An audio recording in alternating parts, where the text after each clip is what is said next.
Tudo bem?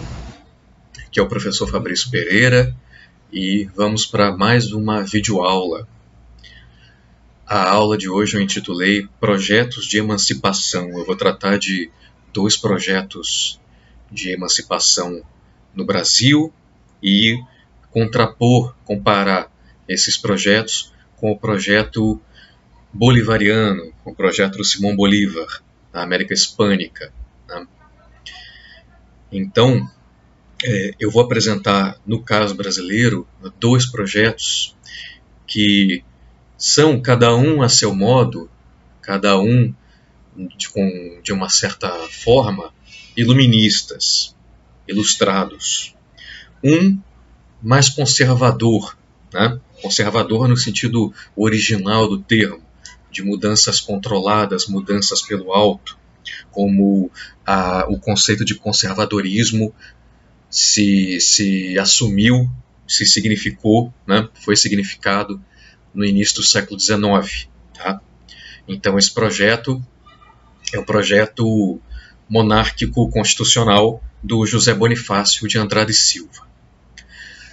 Um outro projeto brasileiro a gente pode chamar de republicano radical, projeto do Frei Caneca, projeto que foi traduzido na Confederação do Equador, em Pernambuco. Tá?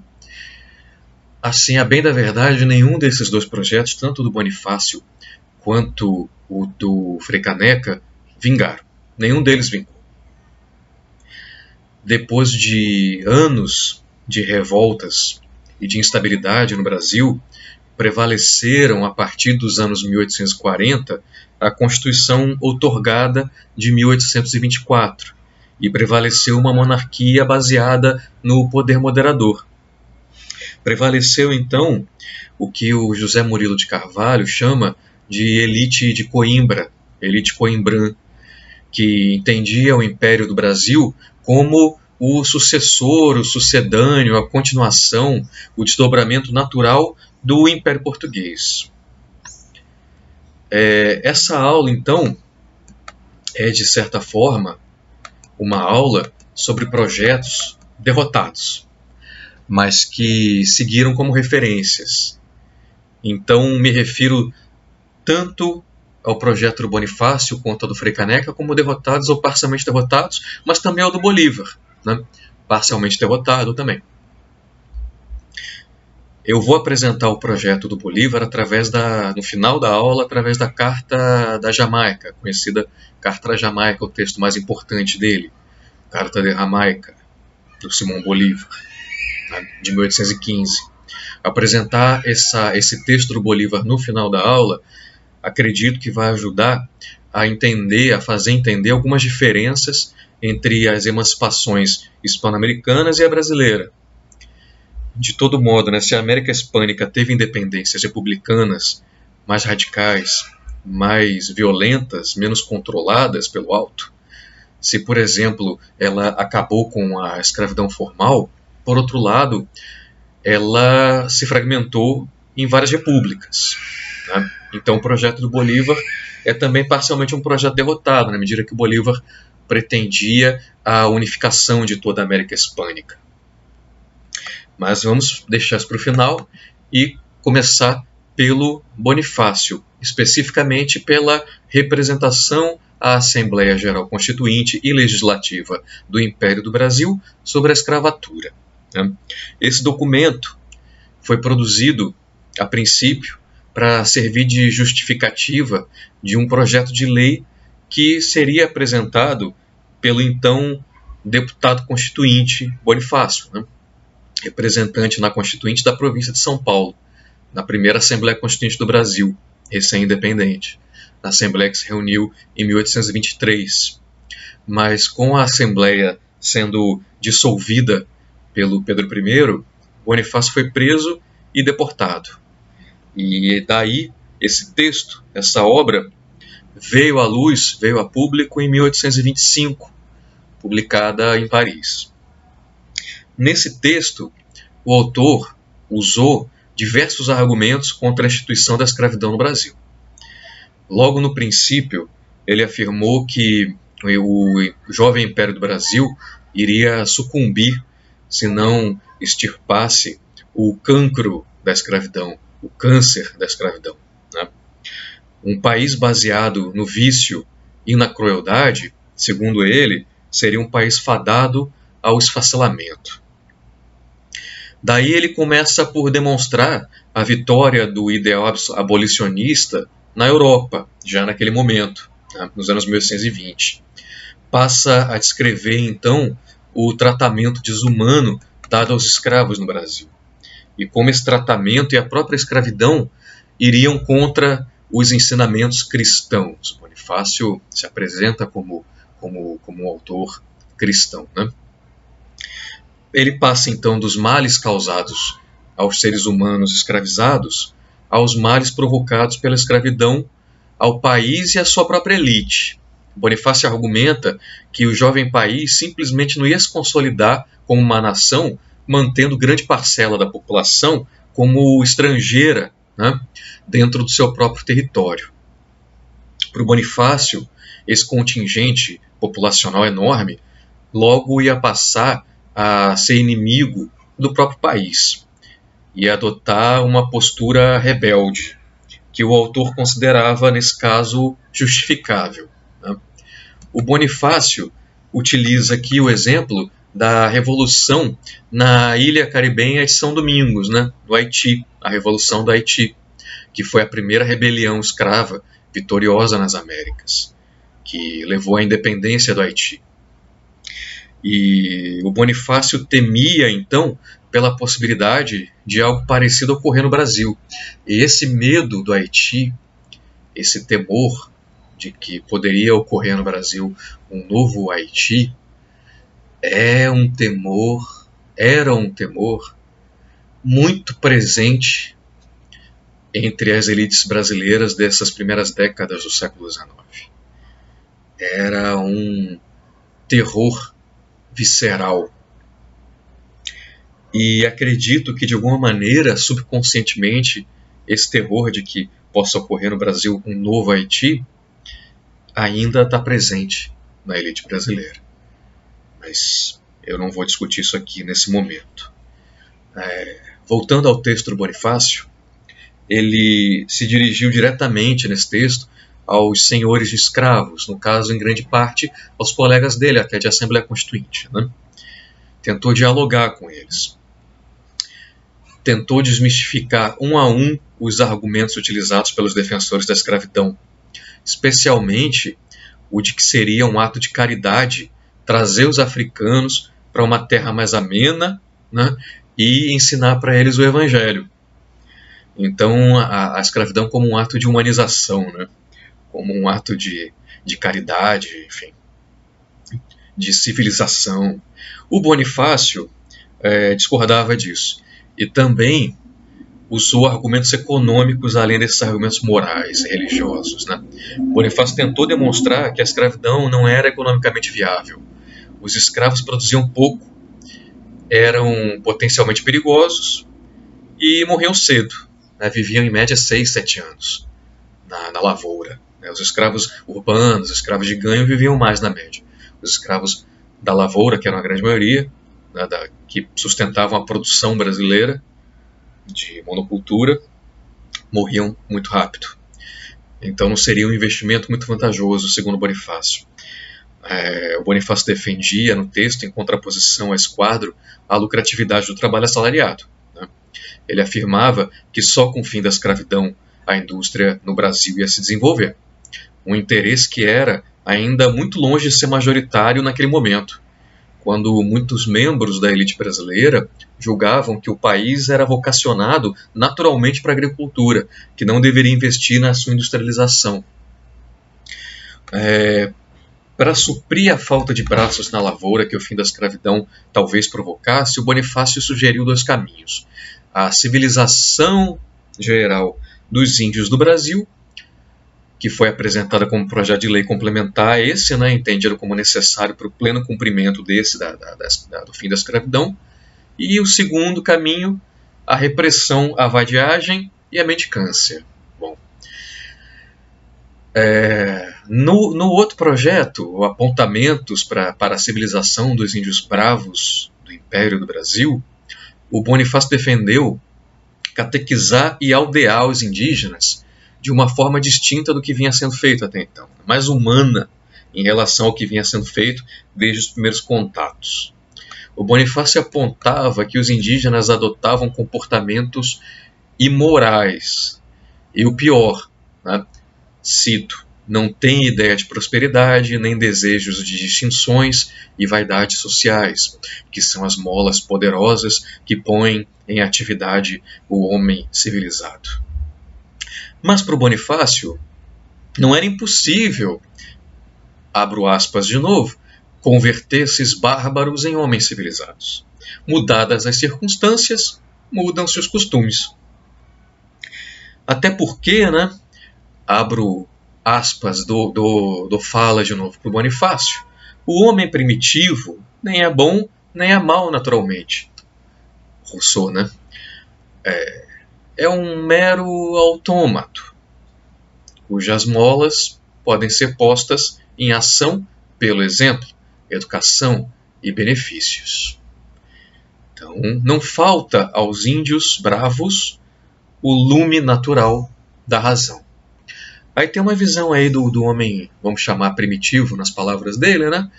Como uma tabula rasa. Isso é a ideia do estado de natureza que teve presente em todos os contratualistas, né? No século XVII e XVIII. Presente, por exemplo, no Locke, no Rousseau, enfim, muitos outros. Aí o Bonifácio herdava isso, né?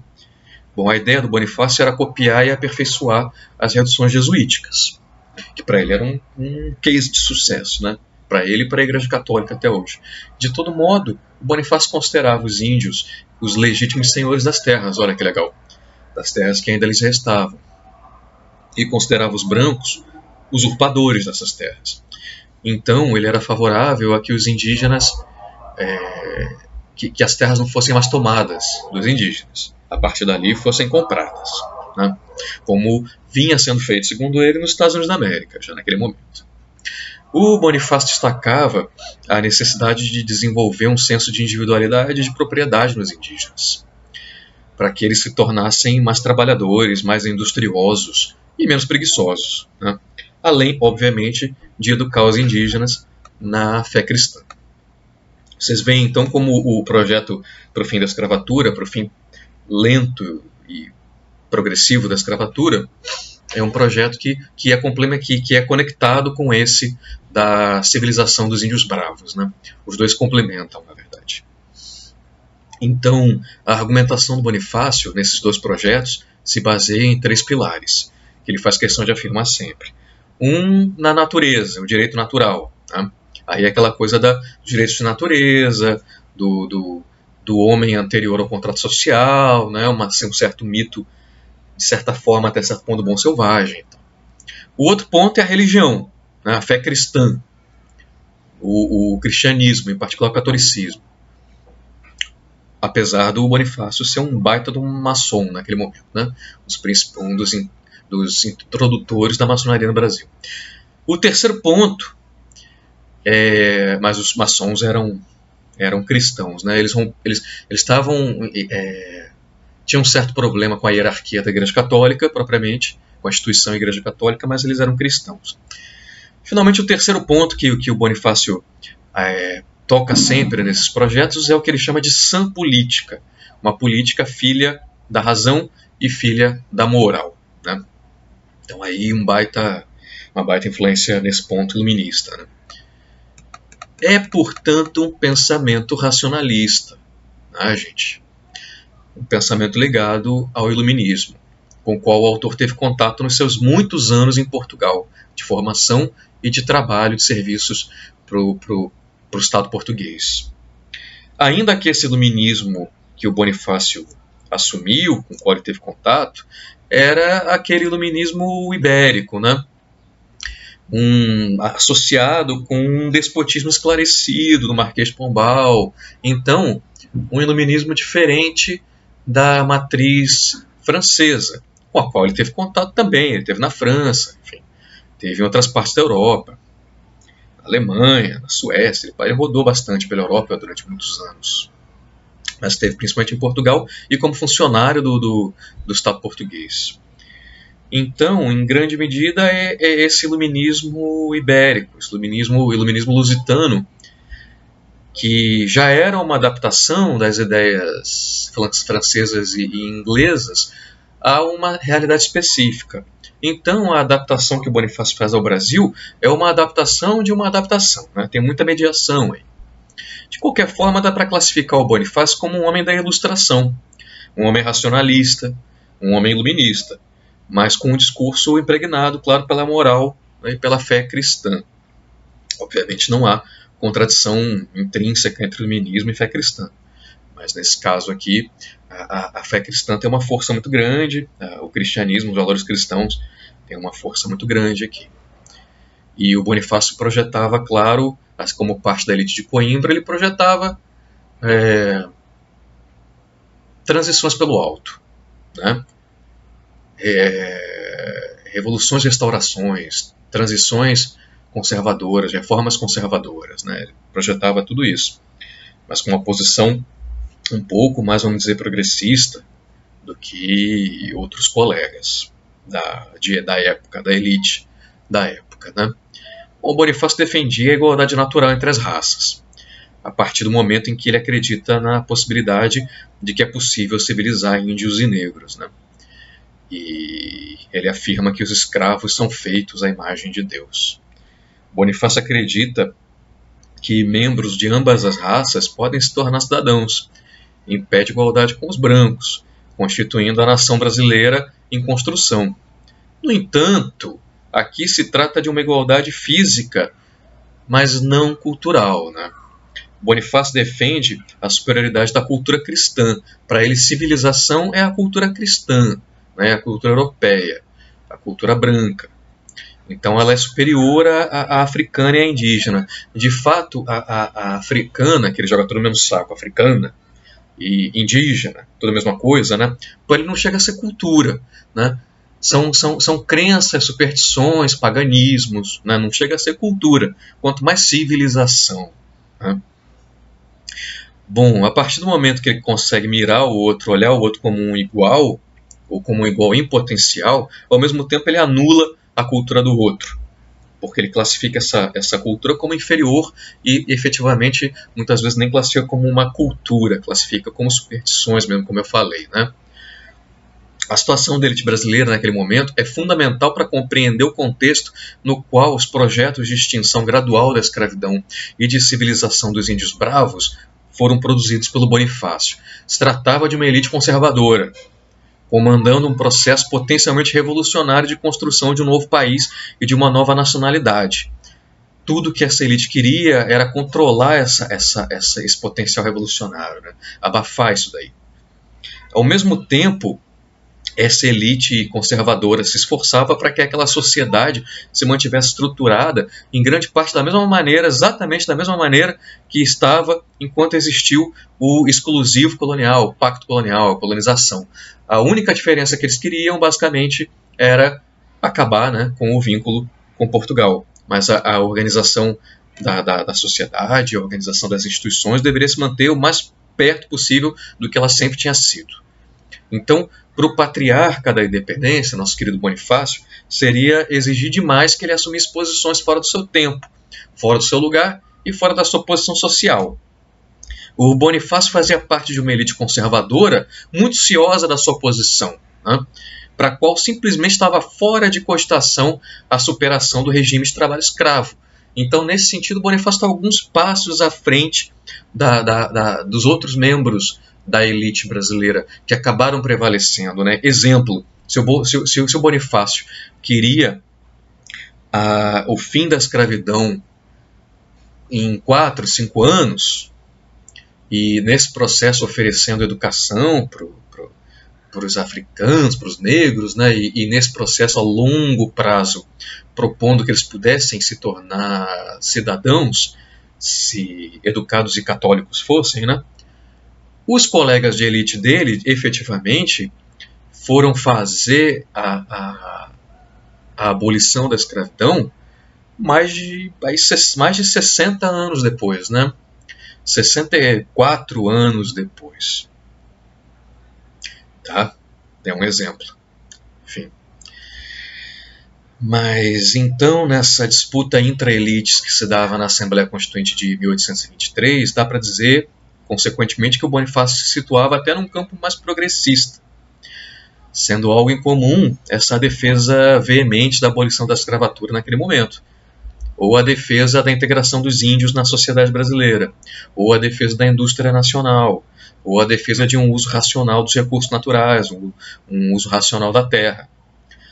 Mesmo com toda a prudência que os projetos dele carregavam em geral, né, eram todos progressivos, né, graduais, as teses dele eram ousadas para a época. Né. O tráfico de escravos só seria proibido 27 anos depois.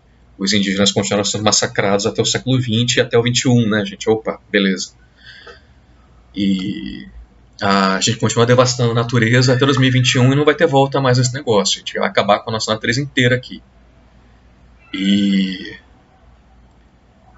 também a indústria nacional foi fomentada no século XX, desfomentada no século XXI, praticamente acabou também. Né? Então, se trazer alguns projetos do Bonifácio para 2021, ele vai ser acusado pelo bolsonarismo de comunista. Né? Comunista. Bom, o que prevaleceu do projeto do Bonifácio, dos projetos do Bonifácio para o Brasil? Um país unificado, um país monárquico, né?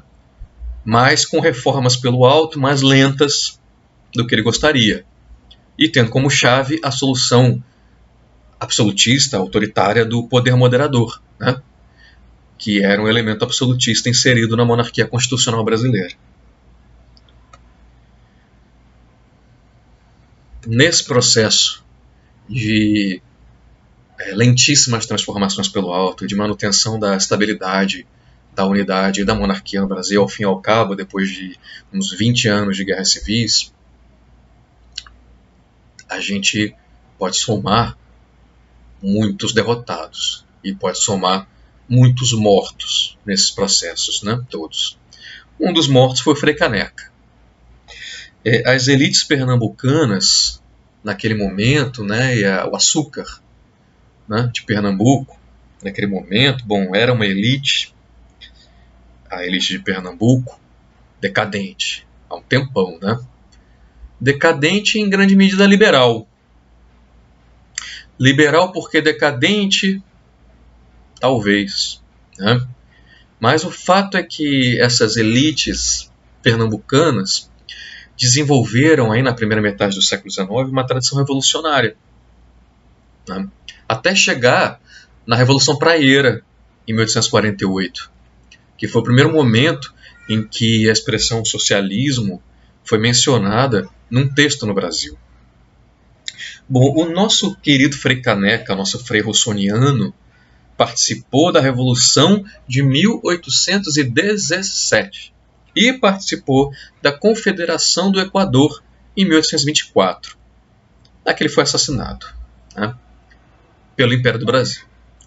Bom, essa Confederação do Equador em 1824 ocorreu como uma consequência da recusa da Constituição, da recusa da não aceitação em outorgar, né, em assinar, em assumir, em aceitar a Constituição, o projeto de Constituição que a Corte estava tentando impor para as províncias, depois do fechamento da Constituinte, né, que veio a ser a Constituição Brasileira de 1824, que prevaleceu até o golpe republicano de 1889.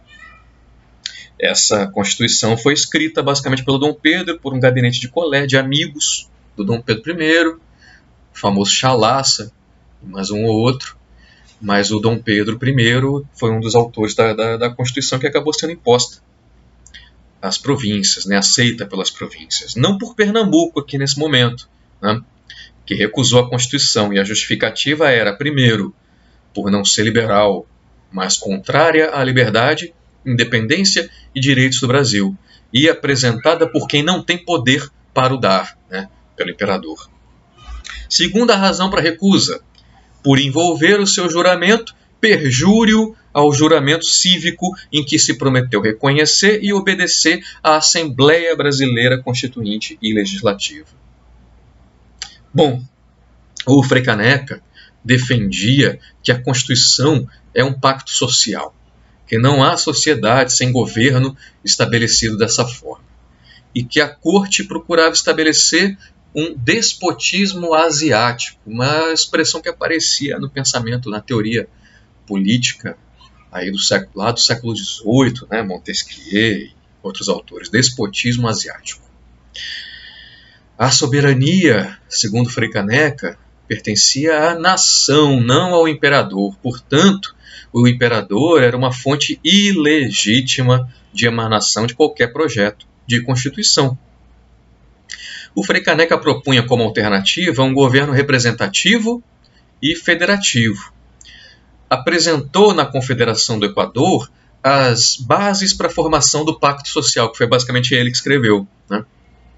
Que viria a ser, que se tornou por pouco tempo, meio que a Constituição da Confederação do Equador, né, que reunia Pernambuco e alguns outros estados do Nordeste, nessa revolta que acabou sendo sufocada pela corte, e que, antes de ser sufocada, decretou a independência dessa região, né, independência do Brasil, tentou se constituir como país independente, como muitas outras revoltas do período, mas acabou, como eu falei, sendo sufocada, e nesse processo de sufocamento, Frei Caneca foi condenado à morte e foi morto, né? Nas bases para a formação do Pacto Social, o Frei Caneca afirmava que esse Pacto Social deveria ser a expressão de uma vontade geral. Rousseau, né? Ali se explicitava que, abro aspas, os direitos naturais, civis e políticos do homem são a liberdade, a igualdade, a segurança, a propriedade e a resistência à opressão. Vamos ver cada um desses direitos naturais, né, civis e políticos. As bases para a formação do Pacto Social definiam liberdade como tudo que não seja contrário aos direitos dos outros. Definia igualdade como igualdade de direitos. Definia segurança como conservação da pessoa, seus bens e seus direitos. Definia o direito de propriedade como dispor à vontade dos seus bens, capitais, rendimentos e indústrias. Nesse processo, vedava nessas leis, nessa Constituição, vedava a escravidão, vedava a propriedade de um indivíduo por outro. O indivíduo não podia ceder a si próprio a outrem, né, vender a outrem ou ceder a outrem. Por fim, como eu já falei, né, essas bases reconheciam o direito de resistir à opressão, o que estava fazendo então a Confederação do Equador, né? Se o imperador e a corte não eram a nação, não representavam a nação, logo eles eram uma fonte legítima de emanação de uma Constituição, né? A Constituição deve ter como emanação a nação, a vontade geral do povo, né, da nação. Então, como havia entrado por conta disso, por conta dessa ilegitimidade, o Brasil tinha entrado numa situação de despotismo, né, uma tentativa de implantação de um despotismo asiático, como era uma tirania, né, então havia automaticamente o direito de resistir à opressão. Passa a ser legal isso. Isso está no Locke, né? Isso justifica a Revolução Inglesa, lá do final do século XVII. Né? Enfim. Já falei bastante, né? Mas vou continuar. Para concluir, vamos concluir. Para concluir essa aula de hoje, eu prometi que ia fazer uma referência ao texto principal do Simão Bolívar, né? A Carta da Jamaica, de 1815, ou mais precisamente, o título da carta propriamente, né? A Contestación de un Americano Meridional a um cavalheiro desta isla. A resposta de um americano meridional a um cavalheiro desta ilha, Jamaica. Nessa carta, o Bolívar definia o que vinha a ser a América Meridional. E aqui eu faço um parênteses, né? Não existia em 1815 o conceito de América Latina. O conceito de América Latina foi produzido em torno de 1850. E foi produzido a partir nos anos 1850, a partir de dois movimentos concomitantes. Alguns autores latino-americanos, hispano-americanos, nesse caso não brasileiros, autores hispano-americanos que começaram a chegar a esse conceito de uma América Latina em contraposição a uma América anglo-saxã, né? Esse foi um movimento, e concomitante a isso um movimento de tentativa de entrada do Império Francês, do Luiz Napoleão, o sobrinho do Napoleão, tentativa de disputa da América Latina com a Inglaterra, né? E aí era interessante para a França opor uma ideia de uma América Latina contraposta a uma América anglo-saxã, né? Estados Unidos e parte do Canadá, né, que seria. E aí tudo abaixo dos Estados Unidos, como uma América Latina que teria pontos de contato culturais muito mais fortes com a França do que com a Inglaterra. Então tinha esse interesse do Império Francês, né, do Segundo Império Francês, né, nos anos 1850, de fomentar uma ideia de que havia uma América Latina. O ponto é que em 1815 não existia esse conceito, e o que havia, quando Bolívar falava aqui nos textos dele, era a ideia de uma América Meridional, né? Existia uma América do Norte, uma América Setentrional e uma América Meridional, uma América do Sul, né? Meridional quer dizer do Sul. Essa América do Sul que aparece nos textos do Bolívar nunca incluiu o Brasil. O Brasil sempre foi visto como uma ameaça, né? pelos vizinhos hispano-americanos, assim como era uma ameaça para o Império Espanhol anterior, e assim como os nossos vizinhos sempre foram vistos como uma ameaça por nós, né?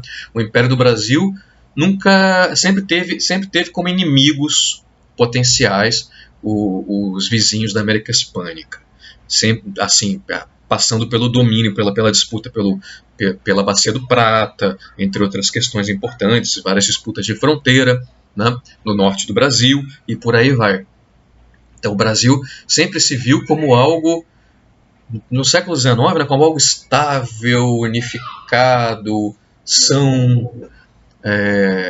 pacífico, né, por ser um império, por ser uma monarquia constitucional, ainda que com poder moderador, né, em contraposição a uma América hispânica bárbara, de caudilhos, de guerras civis, de instabilidade, de fragmentação em várias republiquetas. Isso é um pouco a visão que a gente tem. Eu não, né? Mas a visão que o brasileiro médio tem de América Latina, assim. Não acha a América Latina um negócio muito legal, não se identifica como latino-americano, diferente de mim, que me identifico mais como latino-americano, como brasileiro, inclusive, né? Eu sou um latino-americano. Então, para além disso, o Bolívar então estava falando aqui de uma América Meridional, de como fazer a independência dessa América Meridional, né? Aí excluído o Brasil, que não interessava, não tinha nada a ver com isso aqui. Ele entendia a América Meridional como um gênero humano novo, como uma coisa nova, como um novo mundo, né? Um gênero que não era nem índio nem europeu, mas uma espécie média entre os legítimos proprietários do país, os índios, né, e os usurpadores espanhóis. O Bolívar apresentava como a sua intenção a instalação de um governo constitucional e liberal. Intenção. Mas Bolívar era um cara muito depressivo, aparentemente. Enfim, eu não devia ter falado isso, mas ele estava sempre numa posição muito superior em relação ao seu povo, vamos dizer. Sempre entendendo, sempre decepcionado com o material humano, que havia concretamente, e as organizações sociais que concretamente haviam na América Hispânica. Então ele sempre fazia essa separação do seu ideal com o que ele achava que era efetivamente viável, efetivamente possível, né? A população não estava pronta para essa instalação de um governo constitucional liberal, que era a intenção, o desejo dele. Descrevendo o processo de independência, os processos que já tinham começado a partir aproximadamente de 1810, né? E aqui em 1815 ele está escrevendo, para evitar a anarquia, segundo ele, da ausência de governo nas colônias, que derivou, né, da invasão que o Napoleão fez à Espanha, cortando a cabeça da coroa espanhola ali, e deixando meio que a América Hispânica sem governo, foi necessário, então, para os criolhos, para essas elites, né, essas elites hispano-americanas das colônias, se lançar ao caos da Revolução, nas palavras do Bolívar, né? Então, mas aí esse caos da Revolução, né, sai do controle. O Bolívar considerava que um governo perfeitamente representativo na América Hispânica meridional, né, era ainda inviável, por falta de cultura das suas populações. Para ele colocava como dois regimes perfeitos, né? Por um lado, uma república federativa, o modelo norte-americano, e por outro, uma monarquia mista de aristocracia e democracia, que era o modelo inglês, né? Para ele, esses seriam regimes perfeitos demais para o material humano disponível na América Meridional. Então, ele não defendia nem uma república federativa, como a americana, nem uma monarquia mista, como eles achavam que era a Inglaterra naquele começo de século XIX. Era um misto de aristocracia e de democracia. O Bolívar defendia uma república forte, né? Ele achava que uma república forte era algo que poderia garantir a estabilidade, controlar essa população e educar essa população. Era, de certa forma, também então um projeto até certo ponto pelo alto também, né? Projeto de elite. Enfim, claro, o Bolívar fazia parte da elite. Então, nesse ponto, a gente pode até colocar o projeto dele como algo intermediário, talvez, entre o do Bonifácio e o do Frei Caneca, né? Uma república, mas muito mais controlada, limitada, mais centralizada, uma república quase imperial, em que o presidente teria quase a figura de um imperador, de um monarca sem coroa, né?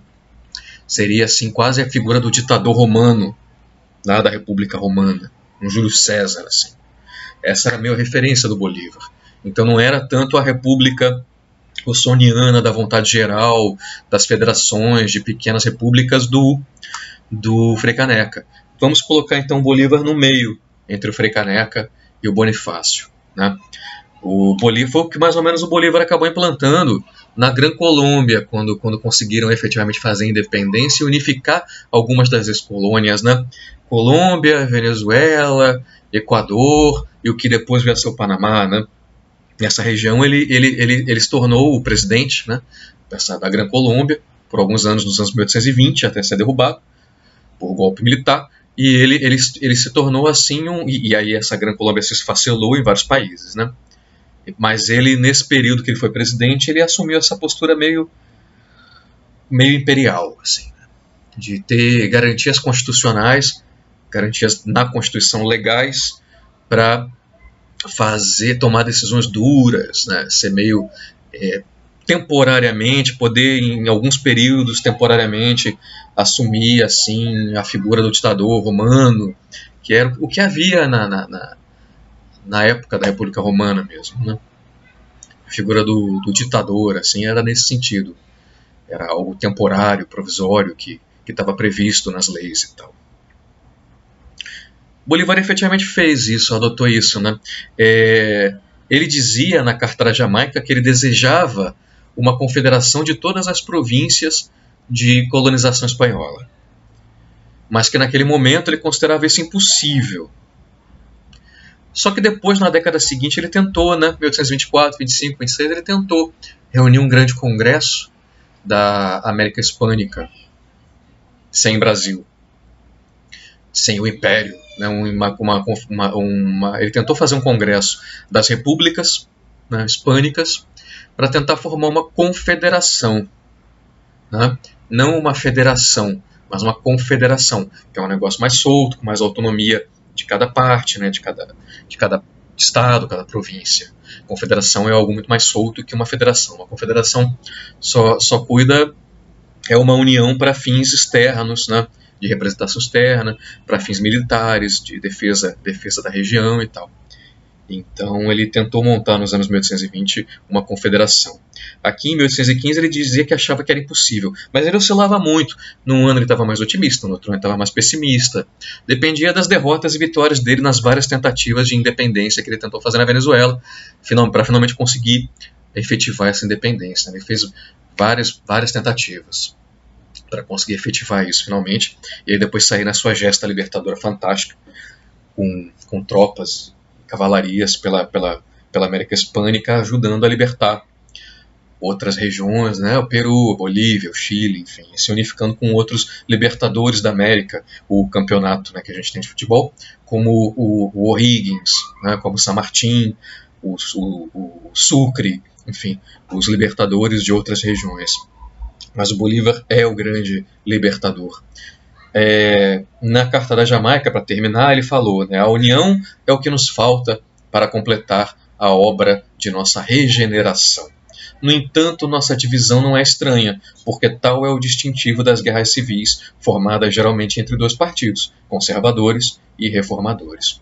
Bom, essa união da América Hispânica aqui, que era o sonho do Bolívar, é o que principalmente prevaleceu do ideário, do pensamento dele, que é um pensamento muito complexo, que mudou, que teve muitas idas e vindas ao longo da trajetória dele, que muitas vezes se contradisse internamente, muitas vezes era confuso, né? Normal, acontece com todo mundo.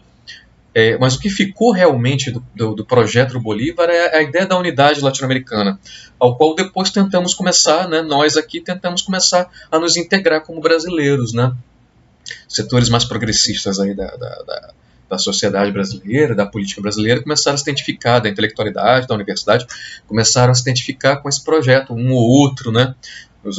A partir de meados do século XX, no Brasil, começou a se identificar com essa unidade latino-americana.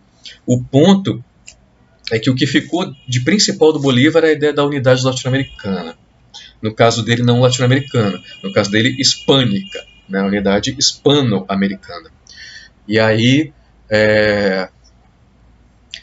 bom, naquele momento, no século XIX, início do XIX, não havia praticamente conexões, havia muito poucas conexões entre o pensamento bolivariano, bolivarista, e o pensamento de autores radicais ou conservadores do Brasil. Muito pouco. Houve um contato ou outro, uma viagem ou outra, algumas pessoas que circularam pela região e tiveram contato com tudo isso ao mesmo tempo, mas no geral eram dois blocos separados, que tiveram caminhos separados também, até tentarem se encontrar em algum momento do século XX, em alguns momentos do século XX, né? Nessa unidade latino-americana que eu defendo. Bom, é isso, né? Tivemos só 43 minutos de videoaula, uma aula curta para vocês ouvirem rapidamente, enquanto, assim, 43 minutos, enquanto lava a louça, talvez, né? Enquanto qualquer lugar que vocês quiserem, gente. Não vou falar mais. Quero dar só bom dia, boa tarde, boa noite para vocês.